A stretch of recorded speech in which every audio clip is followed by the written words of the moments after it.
Changing a country isn't easy, but change is inevitable. And the choices we make today will shape our country for generations to come. That's why we've published our first book from Australia Institute Press. What's the Big Idea offers 32 ideas for a better Australia, from leading thinkers such as Bob Brown, Sally McManus, Dr. Emma Shortis, and Professor Brian Schmidt. The essays are a roadmap and a reminder that the solutions exist. Australia just needs the courage to implement them. Visit australiainstitute.org.au or follow the link in the show notes to order your copy of What's the Big Idea today. After America is made on the lands of the Kure-Wurrung, Ngunnawal and Ngambri peoples. We acknowledge that they and their ancestors have cared for the lands, rivers and sea, and all living creatures for thousands of generations. We pay our respects to elders past and present and acknowledge that sovereignty was never ceded. We are in a battle for the soul of America. This is a fraud on the American public. Welcome to After America. I'm Dr. Emma Shortis, Director of International and Security Affairs at the Australia Institute. It has been a week. Donald Trump is doing exactly what he said he would. He's withdrawn a bunch of Joe Biden's executive orders and has been very busy issuing his own, beginning the process of implementing his radical agenda. It's really hard to keep up, and that's partly the point. The onslaught of news is designed to be exhausting. It is exhausting. So that while Trump's base is rewarded and crowing, those outside it might further disengage. And that in turn clears more space for Trump and the weirdos he's surrounded himself with.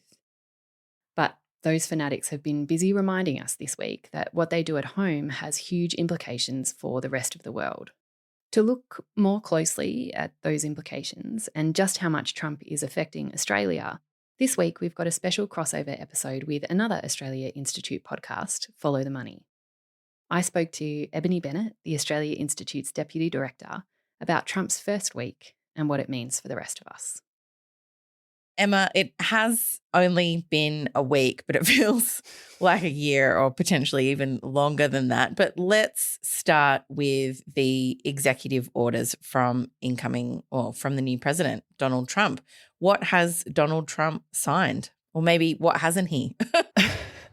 So he has signed, of course, he's signed a bunch of executive orders. The last time I counted, he was up to something like 78, but it'll be more by now. And he's also rescinded, so kind of withdrawn, I think it was over 20 of Joe Biden's executive orders. So, you know, we can't go through them all. Some of them are pretty meaningless and kind of symbolic only. A lot of them will be challenged or already being challenged legally. But I guess the biggest ones that stood out to me, some of which haven't got that much attention just because of that onslaught, there's one that pauses all American foreign aid for at least 90 days. So the State Department is not allowed to continue providing aid to the rest of the world, which, you know, is one of its main jobs. And just to kind of, I guess, put some numbers to that, according to the US Congressional Research Service, which is an independent research body, in 2023, American aid to the Pacific totaled $57.6 million US dollars. And that, as far as we can tell, like it's hard to get to the details, but as far as we can tell, that's just paused. Like that money is just not being delivered anymore, which has pretty serious consequences and obviously took a lot of people in the State Department and in USAID by surprise. So that wasn't necessarily something that he had flagged before, like some of the other ones that he put through. So it was a shock, was it? Look, it hadn't been flagged by Trump specifically, but it had been flagged by a lot of the people that were making plans for the Trump presidency. So in things like Project 2025, for example, there were recommendations, you know, to review all American foreign aid, to pause it until it had been reviewed and okayed. So, you know, they did tell us that this is what they were going to do. I think part of the problem was that a lot of people and people who needed to didn't believe them and so didn't prepare. And we're seeing the consequences of that now. Today, we come together to address a matter of great significance, the integrity of American citizenship. They're poisoning the blood of our country. That's what they've done. They poison mental institutions and prisons all over the world, not just in South America, not just the 3 or 4 countries that we think about. President Trump has made it clear that restoring fairness to our immigration system and defending the true intent of the 14th Amendment are central to his vision of making America great again. The judge just issued a temporary restraining order, putting a nationwide block, at least temporarily, on Trump's executive order to end birthright citizenship. So the other ones that I wanted to talk about was birthright citizenship that looks like it will be almost immediately challenged as being unconstitutional. It's not the first time that Trump has done something like that and then had the courts overturn it. But I just wonder, with a Supreme Court that was handpicked by him and the numbers heavily favour, is there a chance that that will just go differently this time? And even though on most scholars, reading of it, it is unconstitutional, that we could even see a different outcome if it goes all the way to the Supreme Court. Look, Eb, I think the first thing to say is that it is absolutely unconstitutional. Like there's no question there. There's a kind of faux academic debate being had in bad faith about this, but it is so clearly in the Constitution and cannot be changed by executive order. And Trump doesn't care about that, but Trump and the people around him know that that's the case, and it's already, for that reason, it's already being challenged in the courts. A federal court has basically rejected it and said this is clearly unconstitutional, but it will make its way up. And I think, as you said, exactly, that's where the Supreme Court comes in, and there's a sense of disbelief, I think, that the Supreme Court would allow an executive order like that to stand because it is so clearly unconstitutional, but Trump has very successfully packed the court, and I think it's probably more likely that they will do what he wants them to do. They may give themselves some wriggle room, and it'll be a while before we know that. But I think, we can't underestimate how much Trump and the people around him have captured those institutions. There's this constant sense in kind of media coverage, especially in the United States, that, he can't do that because it's illegal. He can't possibly go that far, and he keeps doing it. We keep seeing this pattern repeat. So that is a really worrying one. And of course, it's also really worrying what happens in the meantime. Who is listening or I guess who's obeying that pause on allowing birthright citizenship to go ahead. So, issuing people documents and things like that when there are delays in that, alongside all of the other executive orders that Trump is issuing around immigration, which are already leading to increases in raids, which are also picking up bystanders. Like I was reading an article today that the Navajo Nation is really worried because Native Americans are being caught up in these raids. So the effects are really widespread and really frightening, and are already having a huge impact on communities. So yeah, it is really frightening, and I think probably the court system, because he's stacked it so well, will probably support Trump in what he's doing.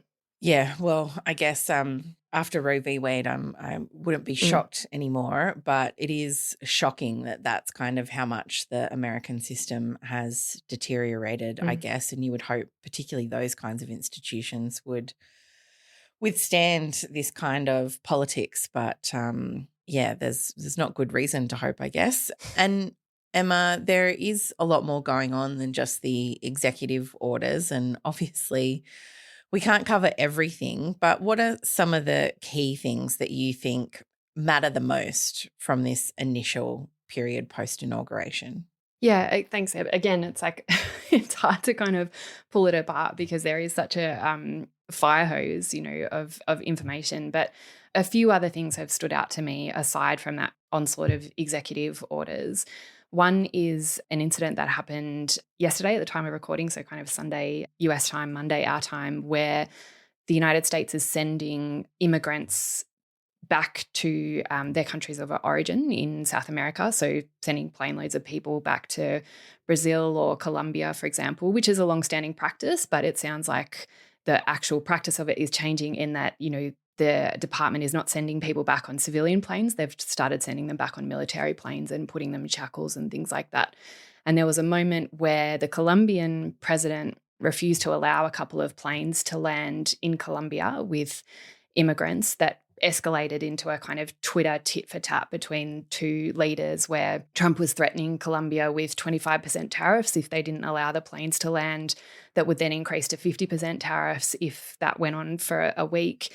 And then the Colombian president kind of coming back with some really strong language about standing up to white supremacy and white slavers. And it got really serious and had potentially really serious economic implications for both countries, aside from everything else. And the media coverage of it was appalling, in the way that it framed this as a kind of Twitter beef between two people, and in a way that framed the Colombian president in particular as responding in a ridiculous way, because he talked about racism and he talked about the way the United States has treated Latin America and Latin American leaders in particular.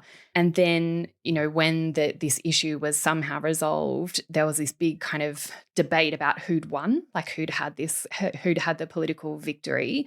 And, the general assessment was that, of course, Trump had won.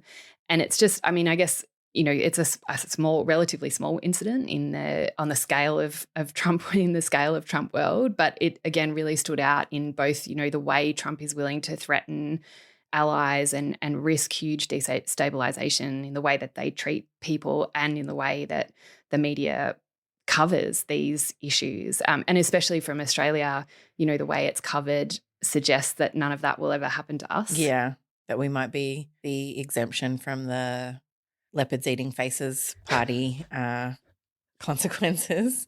Exactly. Just a side note for people who didn't understand that reference or didn't catch that reference, the leopards eating people's faces party basically refers to a tweet that then became a meme about regretful voters who vote for one particular party or other, not thinking that their hideous policies will end up applying for them. And the whole tweet is, "I never thought leopards would eat my face," sobs a woman who voted for the leopards eating people's faces party. So just a note, for if that reference didn't make sense for you, that's where it comes from. I guess, that just points to, and it happened in his first presidency as well, this willingness to create chaos and unleash kind of unknown consequences in the knowledge, I guess, that America is the biggest gorilla in the room kind of thing, and not worrying about any of those consequences. And some of the times they're not even necessarily over critical policies even to Trump. So, yeah, I guess very disappointing to hear that that's how the media kind of covered it, in that kind of horse race manner. But you did write this week in the Sydney Morning Herald and the Age about that this onslaught of news and executive orders and all of that kind of stuff is all part of a plan. What did you mean by that? Sure. So I think, like a lot of people, I've gone back to that Steve Bannon quote. So Steve Bannon, who is one of the original architects, really, of the Trump movement and the Make America Great Again movement, he's not part of the administration this time around. He's not at the center of power, but he still has a really big influence on the broader movement and how it's thinking and what it's talking about.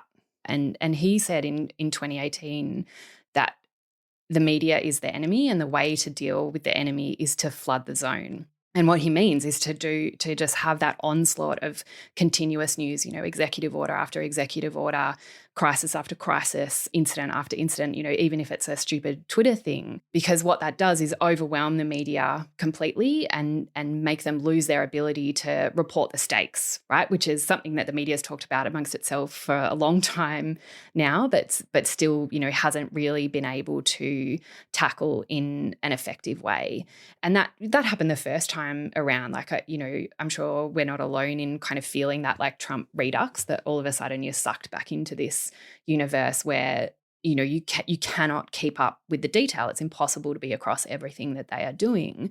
But that's exactly the point. And I think the important thing, though, is that this time it's really different because that absolutely happened last time, but it wasn't directed. It was Trump kind of firing off all the time without a real strategy behind it. And that's not the case this time. So all of those executive orders that Trump has signed, for example, were ready for him. They've been written by the architects of Project 2025 and other figures, and they had them ready. They still have them ready to hand to him in a way that they just didn't the first time around.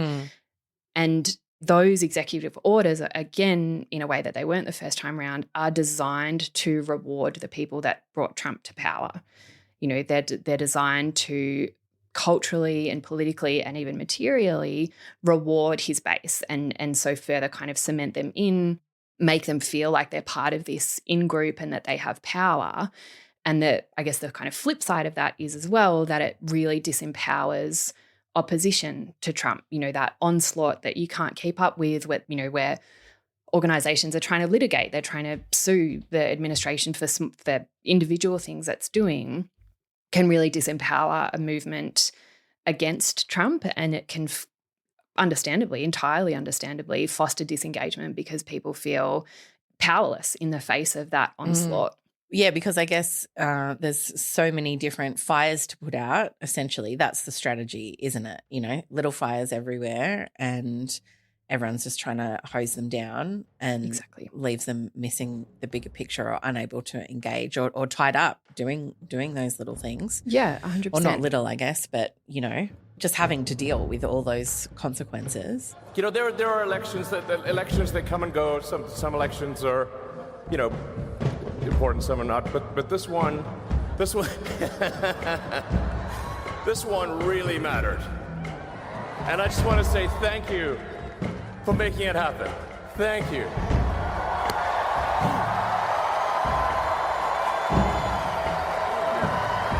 My heart goes out to you. It is thanks to you that the future of civilization is assured. I did also want to talk about Elon Musk and this kind of much more government for sale approach where billionaires used to be kind of insulated from government decisions by their wealth, but now Elon Musk is very much in government and directing things. I mean, they've always had access to the administrations at high levels and all of those kinds of things, but this has kind of, I guess, turbocharged it, so to speak. What are your observations on that and where it will end up? Because Elon Musk seems to have as big an ego as Trump does. So I can't see it lasting long, but the damage or the consequences of it might last for a long time.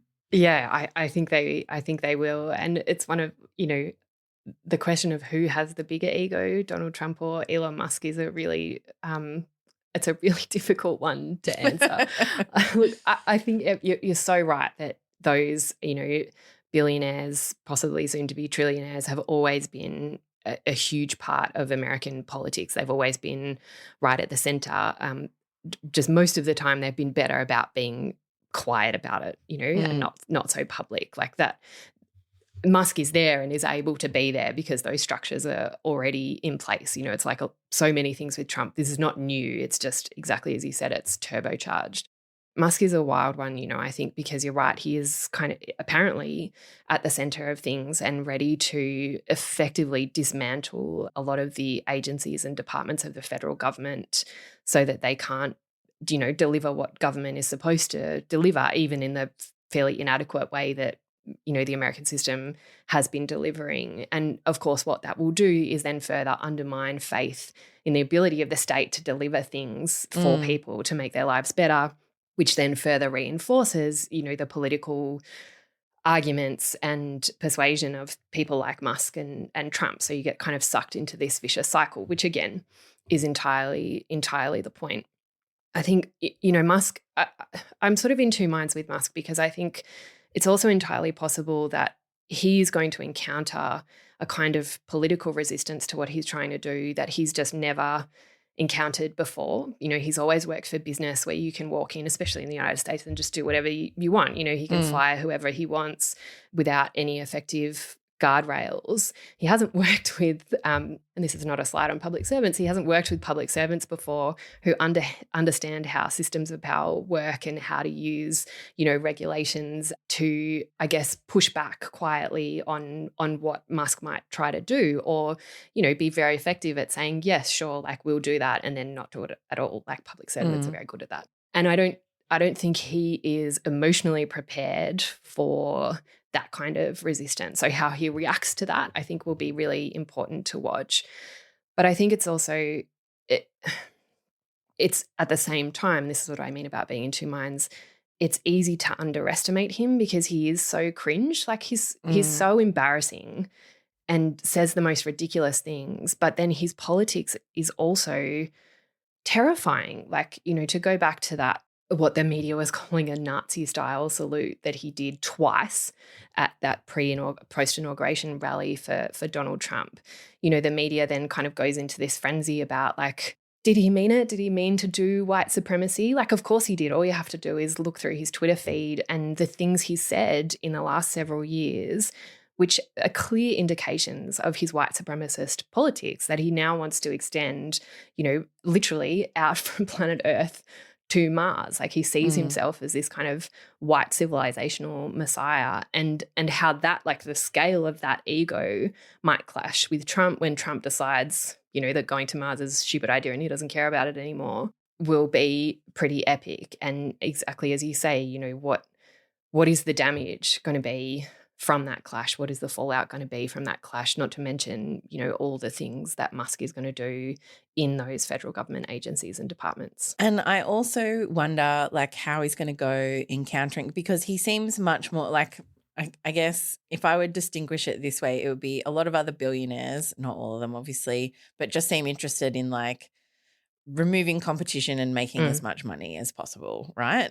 Whereas Musk seems much more interested in the ideological fight. Like he's in there for those reasons, and he's not necessarily motivated by a profit motive, even though he's obviously making squillions of dollars hand over fist. But you talked about the public service, but I wonder too, like, I guess American allies in Europe and elsewhere must be worried about how X has been weaponized in a political sense, and, that willingness to interfere, not just for business sake, but just to, I guess, stir shit, essentially, seems to distinguish him a bit from the others. Obviously, we've always had people like the Koch brothers and things trying to accomplish these agendas in the background, but he's very brazen about it. Do you think we might see, I guess, more pushback from allies and I guess the international community trying to contain his damage to the United States as much as possible? I mean, I think other leaders are really worried, rightly, about what he's going to do because, he's already kind of sticking his nose into national politics in Germany, in the UK, for example. But I think it's also, I guess, as I was saying before, it's, or maybe even to contradict myself, it's possible to overestimate his power there. He does have a huge amount of influence in, directing the news cycle. He just has to tweet about UK politics or whatever, and everybody kind of goes into a complete tears. But it is also possible to push back against that kind of interference. Europe and the European Union in particular has been quite good at, well, relatively good at regulating those kind of tech companies and information and money as well. And there's no reason that they can't do that. Musk is really powerful. He does have a lot of influence, but he's also one guy and he's not that rich relative to the entire European Union, for example. So it is entirely possible to push back on him. And, he's not that complicated a guy either. Like it's possible to kind of provoke him and get him to say and do stupid things so people don't take him as seriously. So, my hope is that people will push back, and that certainly an Australian government might push back when he, almost inevitably starts talking about the Australian federal election. It'll be very interesting to see how the rest of the world kind of deals with this super weird guy.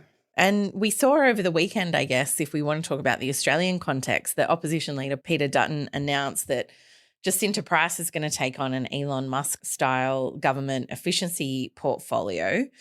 I mean, is this as straightforward as Aussie politicians taking cues from the Trump administration, or do you think there's more to it? I think it is and it isn't that straightforward. This is it's such an embarrassing copycat move, isn't it? Like, it's so cringeworthy, but it is drawn exactly from the Trump playbook, and I think it's designed to kind of troll the media as well. It's not a serious move. It is kind of gleeful though. I think there's been a lot of crowing from conservatives in Australia about the Trump victory and what it might say about Australian politics. But I think it's also really important to say, often there's this sense or this assumption that Australian politics gets infected by American politics or is becoming Americanized. But, I think we're quite good at being terrible on our we've own. exported a bunch of our own terrible policies to the UK in particular. Exactly. And to the United States. Trump has expressed a lot of admiration in the past for Australian immigration policy, for example. He partly modelled, as the UK did, some of their harshest policies and messaging on Australian policy. So, we're just as good at that kind of terrible politics. But it is at the same time, I think, an example of how that Trumpian mode of politics, the retail politics, is being deliberately brought to Australia by the opposition and by the media as well. I was particularly struck, of course, the Price example is a really clear one, but there's also been in the media an effort to kind of not necessarily import, but reinforce the kind of culture war politics that Trump is so good at, especially around gender. So in Trump's inauguration speech, listeners might remember he had this line about there being only two genders, and has since issued this executive order about it as well. This week, I will also end the government policy of trying to socially engineer race and gender into every aspect of public and private life. As of today, it will henceforth be the official policy of the United States government that there are only two genders, male and female. And then in Australia, Josh Taylor, who's a journalist for The Guardian, has pointed out that Sky News journalists have been asking Australian political figures about their opinions on Trump's proclamation about gender. So the Victorian Premier, Jacinta Allen, for example, got asked what she thought about it by a Sky News journalist. And as Josh Taylor has pointed out, what happens then is these journalists will ask a leader about their position on gender, and then when they respond appropriately, as Jacinta Allen did, to just be like, really? Why are we talking about this? That then gets framed as a diplomatic slight against Trump. Yep. These leaders are creating a security risk for Australia because they're disagreeing with Trump's opinions on gender. And you can see that pattern kind of repeating where they're, journalists are trying to catch out Australian political leaders to create this diplomatic incident with Trump and reinforce those culture war issues that are so effective or have been so effective in the United States at redirecting blame away from, the people who are causing the problems, people like Trump and Elon Musk, to vulnerable groups of people. And that's a tactic that's not limited to either country. So, Emma, we're about 1 week in. How's it all going? How are you feeling about it after knowing this was coming for so long?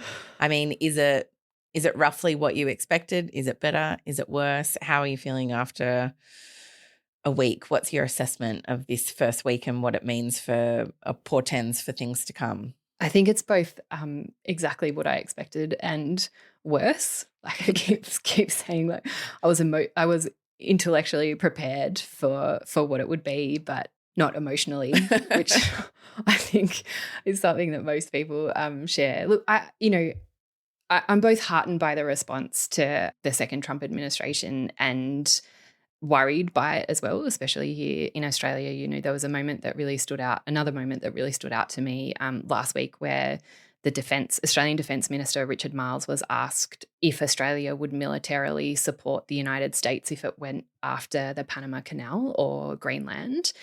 And, you know, in many ways, that's a kind of gotcha hypothetical question that maybe a politician shouldn't engage in because that's just kind of adding fuel to the Trump fire. That's maybe the generous interpretation. But the best answer that the defense minister could come up with was a very familiar one about how the US alliance is the cornerstone of Australian foreign policy and the cornerstone of Australian national security. And that's entirely unsurprising and predictable that he would give that answer. But it's still, you know, when you think about it, it's still pretty wild that a defense minister of an Australian government that says over and over again that it's committed to an international rules-based order wouldn't just say a flat out no. Like Australia is committed to the foundational principles of international law, which mean you don't invade sovereign countries to take them over. Full you know, stop. the fact that, exactly. The fact that he couldn't say that is not exactly heartening. Which is really the bare minimum. I mean, God, that's how bonkers the first week has been that we didn't even touch on the Panama Canal or buying Greenland. Is it buying or is he going to invade Greenland as well? No, it's escalated from buying to to annexing. Or he said this week that the people of Greenland want to be Americans, which the people of Greenland had a few things to say about. But who cares what they think? Exactly. Oh, my goodness. Well, yeah, let's strap ourselves in, shall we? Because, it's a marathon, not a sprint to get through this, and who knows where it'll all end up. But I rest easier, Emma, knowing that you're analysing everything that's going on there and helping us sort out what to pay attention to, because we're all subject to that flooding the zone with shit, as Steve Bannon so eloquently put it all those years ago. And it really is hard to cut through all of that and think about actually what really matters for the world and for Australia. So thanks for joining us today. It's my pleasure. Thanks so much, Eb. This episode was recorded on Tuesday, the 28th of January. No doubt a bunch of stuff will have changed since then. If you enjoyed this episode, you can subscribe to Follow the Money, the Australia Institute's weekly show on Australian economics, politics and policy, wherever you get your podcasts.